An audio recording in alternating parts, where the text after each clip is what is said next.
မင်္ဂလာပါခင်ဗျာအာရှရဲ့အကြီးဆုံးကိုကန်ပညာတိုင်းပေါင်းစောဖွဲ့စည်းဖြစ်တဲ့ One Championship အတွင်းမှာအခုလက်ရှိအချိန်မှာတော့လူဖြိုးများနေတဲ့တည်င်းတစ်ပုတ်ထွက်ပေါ်လာနေပါတယ်ဒါကတော့ One Championship ရဲ့နာမည်ကျော်ဖိုက်တာကြီး John Lineker ကအပါအဝင်ထိပ်တန်းဖိုက်တာ6ဦးကိုအဖွဲ့အစည်းကနေအပြီးတိုင်ထုတ်ပယ်လိုက်ပြီးဆိုတဲ့တည်င်းပဲဖြစ်ပါတယ် Bangkok Post တည်င်းဌာနရဲ့ဖော်ပြချက်အရသိရတာကတော့ပြီးခဲ့တဲ့တောကြာနေ့မနေ့ပိုင်းမှာပဲဒီဖိုက်တာ6ဦးကိုအဖွဲ့အစည်းကနေထုတ်ပယ်ကြောင်းတရားဝင်အကြောင်းကြားစာတွေပေးပို့ခဲ့တာဖြစ်ပြီးဒီဖြစ်ရဟာ MMA လောကအတွက်တော့တကယ့်ကိုထိတ်လန့်စရာကိစ္စတစ်ခုဖြစ်လာခဲ့ပါတယ်ဒီထုတ်ခံရတဲ့စာရင်းတွေမှာအထင်ကရအရှိဆုံးနဲ့ပရိသတ်တွေအားတင်ညာဆုံးပုဂ္ဂိုလ်ကတော့ Bantamweight တန်း MMA Champion ဟောင်းလက်သီးမုန်တိုင်းလိုအမည်ကျော်တဲ့ Blazi Nangara John Lineker ပဲဖြစ်ပါတယ် John Lineker ဆိုရင်ဖိုက်တာကြီးကနည်းနည်းရရဖိုက်တာတော့မဟုတ်ပါဘူး UFC မှာအနေထားတစ်ခုထိတောက်ပါပြီးထိပ်တန်းဖိုက်တာတစ်ယောက်ဖြစ်ခဲ့ပါတယ် One Championship ကိုပြောင်းရွှေ့လာတဲ့အချိန်မှာလဲလူဆိုင်ထိုးဖိုက်တာအနေနဲ့ကြုံရင်ကြုံသလို short notice အနေနဲ့လဲဝင်ထိုးပြီးထိပ်တန်းလက်စွမ်းတွေပြထားခဲ့သူပါ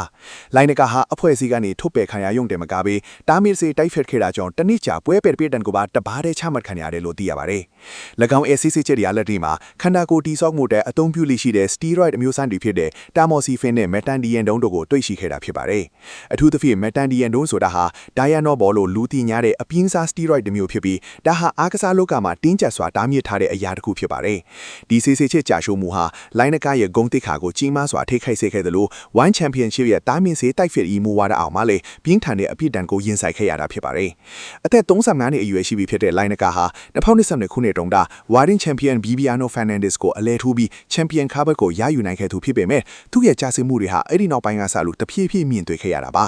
ပထမဆုံးအချိန်ကာကွယ်ပွဲမှာကိုလေးချိန်မပြည့်မီခဲ့တာကြောင့်ခါဘတ်ကိုလက်လွတ်ခဲ့ရသလို Fabricio Andrade နဲ့ပြန်လည်ရှင်ပြိုင်တဲ့အချိန်မှာလည်းရှုံးနေခဲ့ရပါတယ်အဲ့ဒီနောက်ပိုင်းမှာတော့သူဟာမွေးထိုင်းနဲ့ kickboxing လောကထဲကိုကူးပြောင်းပြီးကန်ဆန်းခဲ့ပေမဲ့ထင်သလောက်ခရီးမပေါက်ပဲတုံးပွဲဆက်တိုက်ရှုံးနေမှုတွေနဲ့ရင်ဆိုင်ခဲ့ရတာဟာလည်းအခုလိုအထုခံရခြင်းရဲ့အကြောင်းရင်းတစ်ခုဖြစ်နိုင်ပါတယ်ထုတ်ပယ်ခံရတဲ့စာရင်းတင်မှာ John Lineker တယောက်တည်းတင်ပါဝင်တာမဟုတ်ပါဘူးဖိလစ်ပိုင်နိုင်ငံရဲ့နာမည်ကျော် flyweight တန်း fighter Danny King ကလည်းပါဝင်သွားခဲ့ပါတယ် King ကဟာ One Championship ရဲ့ထက်တန်းရင် fighter တဦးဖြစ်ပြီးတော့ထိပ်တန်းအဆင့်မှာအမြဲတမ်းရပ်တည်နိုင်ခဲ့သူဖြစ်ပြီးမဲ့နောက်ဆုံးပွဲတွေမှာရလကောင်းတွေမှာဖော်ဆောင်နိုင်ခဲ့တာကြောင့်အခုလိုလမ်းခွဲခဲ့ရတာဖြစ်ပါတယ်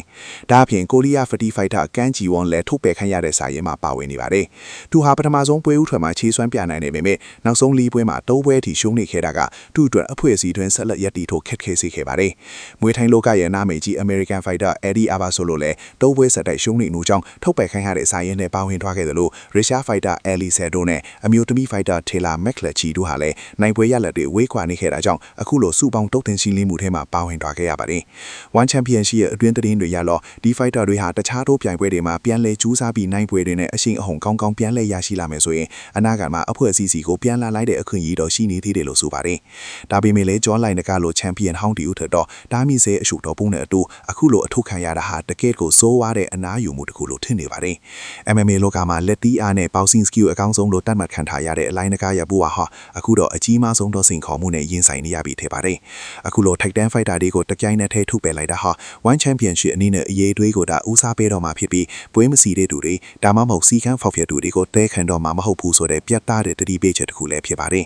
ပရိသတ်တွေအနေနဲ့တော့သူလိုချစ်ခင်ရတဲ့ fighter တွေရဲ့အခုလိုနေကုန်ပိုင်းကိုကြည့်ပြီးစိတ်မကောင်းဖြစ်နေကြပြီမဲ့ဒါဟာအားကစားလောကရဲ့ဂျန်တန်းနဲ့လက်တွေ့ပူအားပဲဖြစ်ပါတယ်နောက်ပိုင်းမှာဒီ fighter တွေဘလို့လန်ကောင်းတွေကိုဆက်ရှောင်မလဲဆိုတာကတော့စောင့်ကြည့်ရအောင်မယ်ကိစ္စဖြစ်တယ်လို့ One Championship ရဲ့ပွဲစဉ်စရာတွေမှာလည်းအပြောင်းလဲတွေအများကြီးရှိလာနိုင်တာကိုတွေ့မြင်လာမှာဖြစ်ပါတယ်အထူးသဖြင့် John Lineker အနေနဲ့သူ့ရဲ့တနစ်တာပွဲပဲဖြစ်တဲ့ကုံဆုံးချိန်မှာအသက်36နှစ်အရွယ်သို့ရောက်ရှိနေမှာဖြစ်တဲ့အတွက်ဂျိုးပိုင်းတဲကိုပြန်လဲဝင်ရောက်ဖို့ဆိုတာဟာမလွဲကူတဲ့ကိစ္စတစ်ခုဖြစ်လာနိုင်ပါတယ်